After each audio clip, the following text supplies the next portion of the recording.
Hey travelers, and welcome to my new series on planning your Disney trip for 2023. Over the next 30 days, I'm going to be making a video going over different tips and things that you can do to make sure that you have your entire trip planned by the end of it. We're going to talk about hotels, budgeting, food, everything that you might need to know, with some special tips in there for those of you that are bigger like me, to make sure that you have a fantastic Disney World vacation. Now, I have to tell you, I am not an expert. I am not a travel agent. I have nothing to sell you except for the Fat Tested Travel Guide if you're interested at guide.fattestedtravel.com for only $7. But I'm going to be bringing you a ton of information absolutely free. I'm going to be talking to some experts in different fields such as disability travel, autism, working with a travel planner, agents, etc. But the first thing you need to do is decide, is 2023 the year I want to go to Disney World with my family or by myself? And that's going to depend on a lot of things. Are some things that are going to be coming are not yet open yet. Tron is going to be opening in the spring, supposedly. We don't have an official date yet. The train is officially back in Disney World, so we're excited about that. We don't know when the Moana area is going to be open in Epcot, but and of course, Splash Mountain is going to be officially gone very soon, depending on when you're watching this video. Tiana's Palace or Tiana's Bayou Adventure will be here sometime in late 2024. They also just announced that Rock and Roller Coaster is going to be shut down for an extended period of time. But even with all of that, there's still a lot of great things and festivals going on at Disney World. I want to talk to you about some things that you need to consider for this year, but also some things if you do decide to go. In the next video, I'm going to talk to you about what time of year you should choose to go, depending on what you're looking for. Since I work with a lot of plus-size individuals, let's talk about health first. Are you in a place health-wise that you feel like you can go and walk around or take a scooter or a wheelchair and go around Disney? Is your health, are you overcoming long COVID? Are you dealing with something like that it might not be the best time for you to go and you should wait to recover from that? That's up to you. I don't know what's going on in your life. I will tell you, sometimes you're going to feel like it's too much, but usually I recommend just taking a lot of small walks. Don't feel like you need to rush and do everything, and just really relax as you go around the parks. Also, don't be ashamed if you need to get a scooter or wheelchair to get around or use disability access. There's no shame in whatever you may need to do that. Nobody's going to be judging you, as long as you don't hit somebody with your wheelchair. Financially, is this the right time? I'm going to be sharing some savings tips for going to Disney World, but let's be honest, no matter what you do, Disney World is going to be expensive. And unfortunately, it's going to keep getting more expensive. Now, we're going through economically a national recession likely, depending on what your definition of that is. People are having some tough times, but let's be honest, people are also always having tough times. And just because they are doesn't mean you are, and just because the economy is good doesn't mean that you're doing well.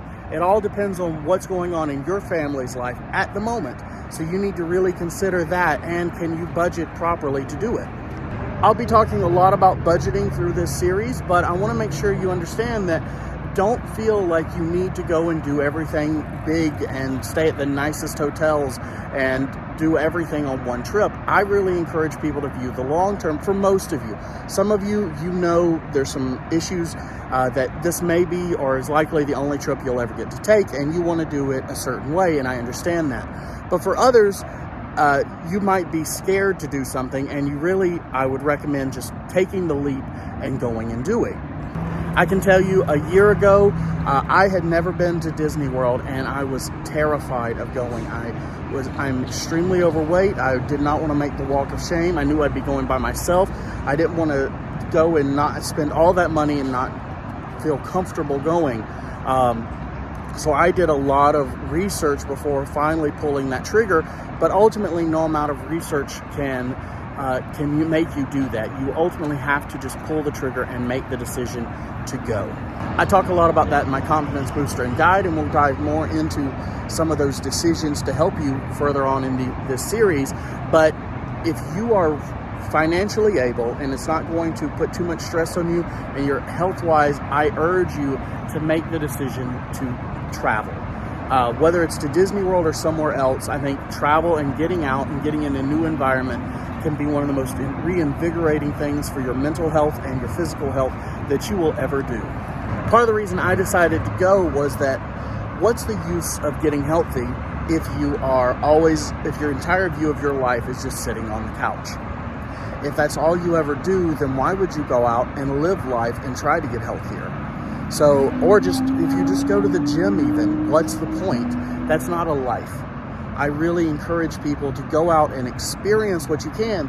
As a plus size person, you might not be able to do everything, but you can do something, and that will invigorate you, in my opinion, to probably want to get healthier and do more. As you can see, I'm here at a park because as I'm filming this for the last 35 days, I've gone out and I've walked 10,000 steps a day.